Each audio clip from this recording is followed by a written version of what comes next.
Hello everybody, I am Fuzzyface and welcome back to part 10 of this McLaren career on Motorsport Manager. This time we've got the Ardennes Grand Prix coming up, which is of course the equivalent of Spa in Belgium. We only have 5 races after this race coming up until the end of the season. This season of course a little bit shorter than last season because Vancouver got removed for this year. If you have watched the previous episodes, you will know that Vancouver has been reinstated for next year, so we will have the Canadian Grand Prix back on the calendar for next season, back up to 16 races. We are so far ahead in the Constructors' Championship that I don't feel that we can be caught unless we have a lot more nightmares like we did in Guildford at the British Grand Prix. We had Alonso finish 10th, we had Lewis Hamilton finish 18th after crashing out on the 3rd lap. Alonso hampered by 2 really bad pit stops from his crew. His pit crew made mistakes on both pit stops. We went for a fast pit stop for the first one because we do have decent mechanics now that we should be able to get through fast pit stops without making the mistakes, but unfortunately we made a mistake. We then went for a balanced pit stop on the second pit stop, a mistake again. I also did have a few comments as well on the last video that we should have pitted for the intermediates for the last 2 laps of the race.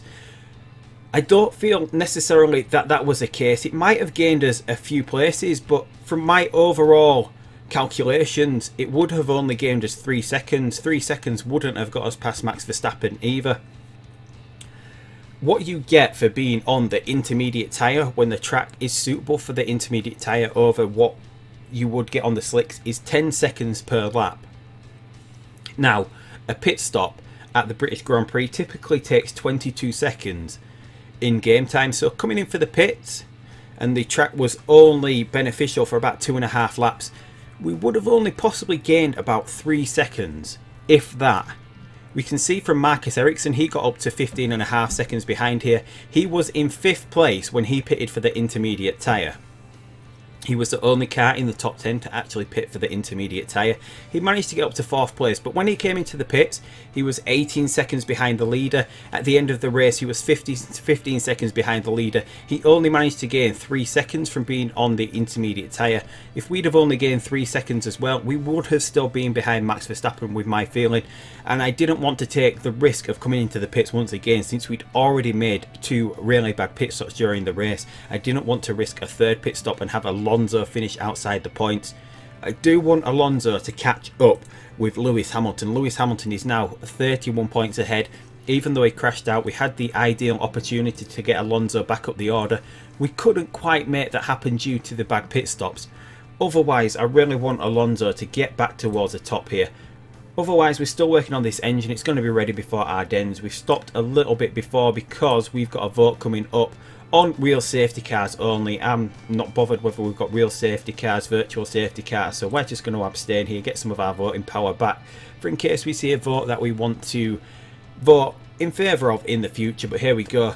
There's a couple of votes going against it. Toto Wolff puts 2 votes for it, and then we've got Ferrari voting for it.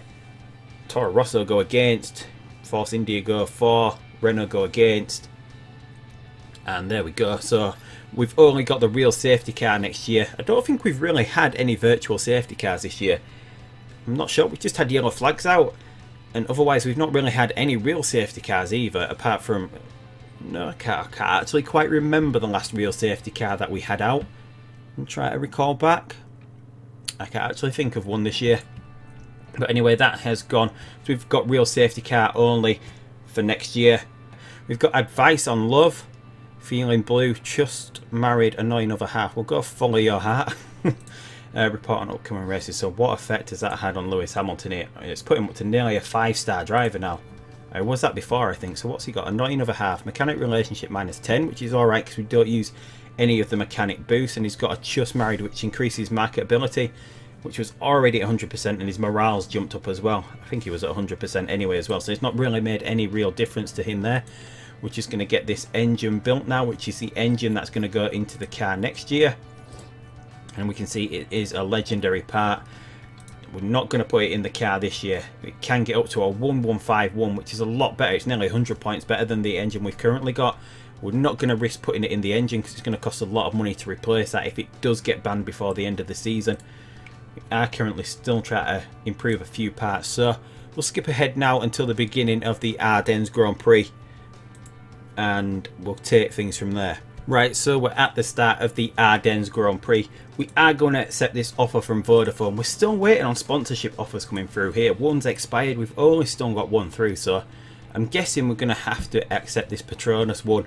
But we'll just wait until after this race and see if we do get another one. We don't really need to accept that. There's only £450,000 paid up front. We're not going to go for that bonus payment. We will usually always go for the Vodafone one now, since we're good enough to get to that point. But anyway, we're going to jump into practice and qualifying now. We'll skip over all of that and we'll come back when it's time to go through the grid order for the Ardennes Grand Prix.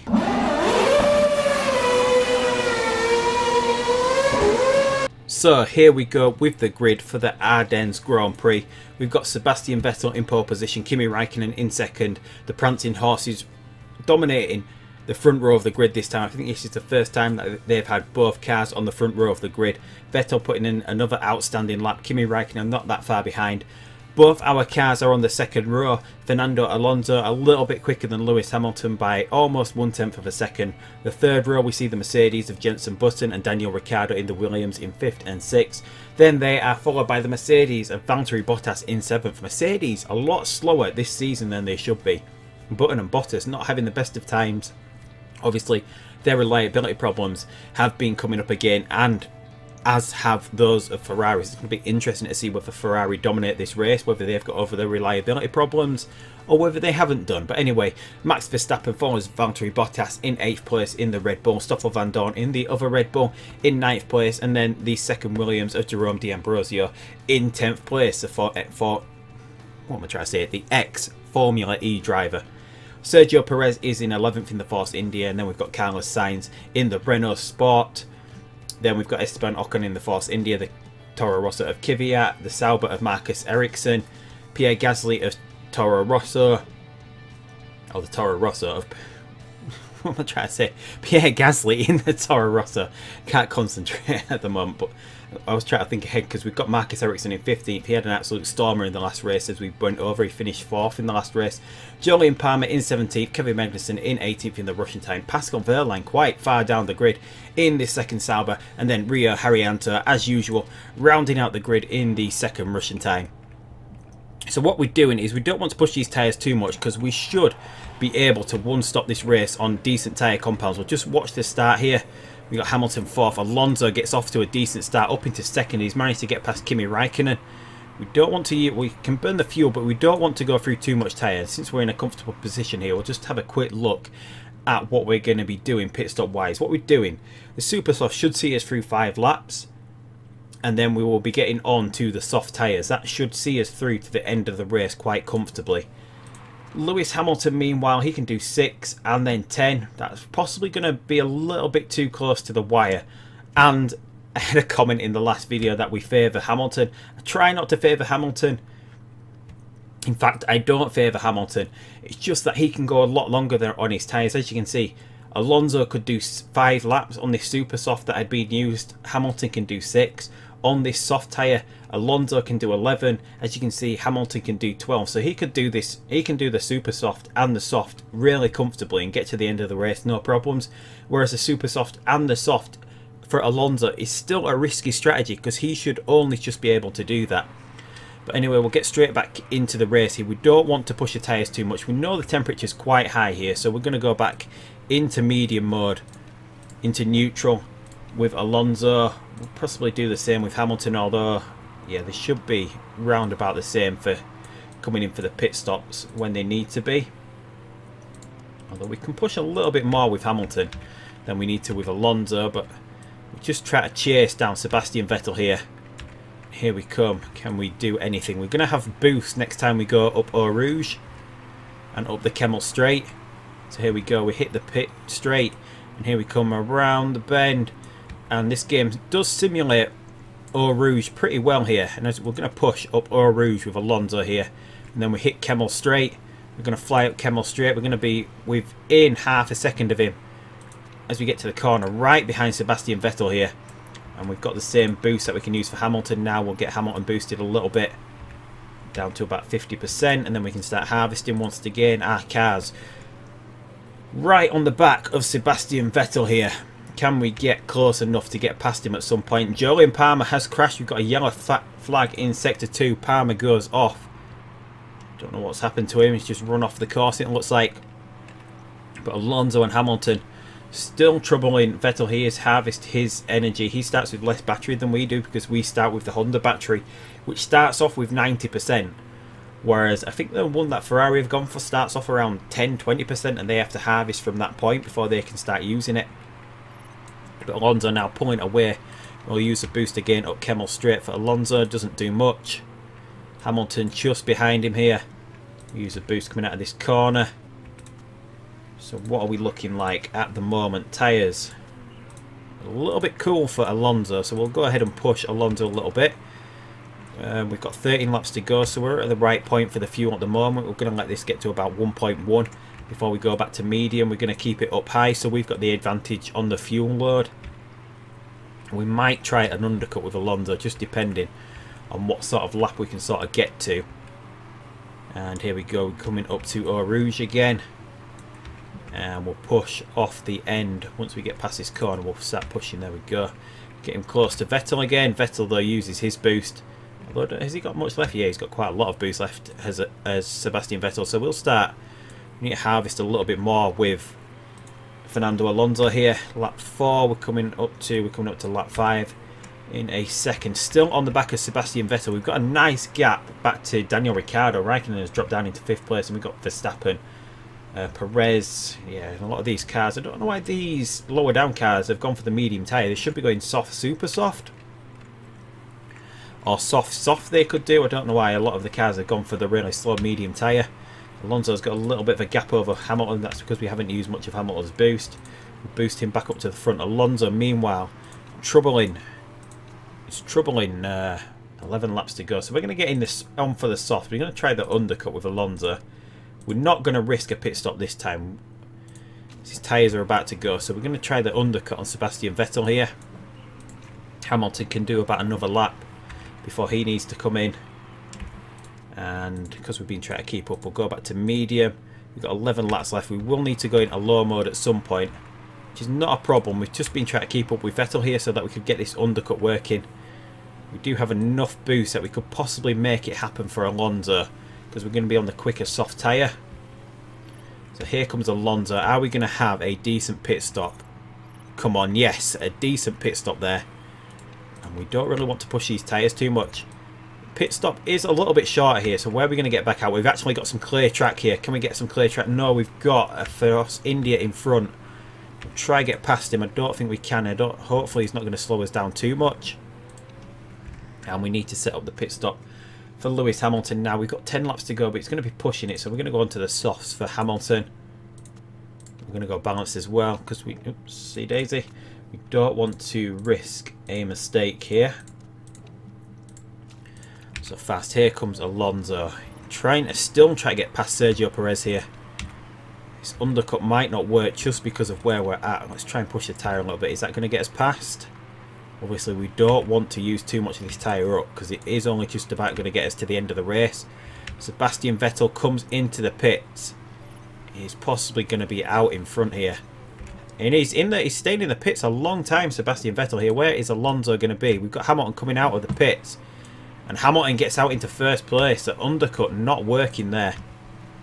That is the problem with Alonso, because he cannot go the same amount of time as Hamilton can do. And Alonso, meanwhile, is stuck at the moment behind Sergio Perez. Let's try and use this boost. We're on his back here, right? So Alonso gets past this time. Does he? No. Sergio Perez gets back past him. Alonso can't make it stick, but he dies up the inside this time. Can he make it stick here? Alonso battling away with Sergio Perez. He gets it. He gets up into 4th place, which is effectively 2nd place here. Both our cars on the same amount of fuel. We'll take 12 laps to recover that. We're not in any danger from anyone at the moment that we can go into low mode at some point. But Hamilton managed to eke out 1st place here.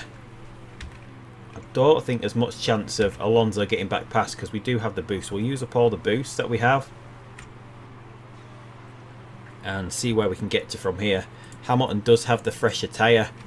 Alonso, meanwhile, second place. I don't think there's any way that we can get him caught up here. Although I do want Alonso to get in front somehow, so we can start clawing back a little bit of that gap that Hamilton's got, so they're both even going in towards the last couple of races of the season. But I don't really want to do that. I just want to let them both race each other. You can see Hamilton's quite far ahead here. They've got about the same amount of boost left now from this point forward. Just keep everything even that we can do. We know we do have to go into low mode at some point. Daniel Ricciardo's the closest car to us. He's made his pit stop 12 seconds behind. Is he gaining? No, he's falling behind. He's falling behind Hamilton at least. 12.2. Although keeping that distance about the same, but dropping off ever so slowly. And we're going to use some of Alonso's boost up Eau Rouge and onto the Kemmel straight. We use a little bit. Use a tiny little bit of it. Try and get him close to Hamilton, and then we'll let him race from that point forward. We won't use any more boost in this race unless we come under any sort of unless we come under any sort of pressure from any of the opposition cars. Alonso a little bit quicker by 1/10 of a second or so, nearly 2/10 of a second. Alonso going quicker this lap. We'll keep using his boost. We'll try and get him towards Hamilton. We'll try and let him race towards the end here. And since we've got a little bit of gap now, we'll try recover this fuel from this point forward. We need to get it back within the right level to finish the race. We can do that. We can let Ricciardo catch up. Ricciardo in the 141s at the moment. I don't know whether that's going to be what he does towards the end of the race. Alonso second. Is he gaining still? He's still gaining a little bit on Hamilton. We're going to use his boost. We'll try and get him as close as we can to within a second, and then we can let them just race from that point. Hamilton does a 140.7 to the 139.8 of Alonso. Ricciardo in the mid 139s. He's gaining, but not enough to trouble us before the end of the race.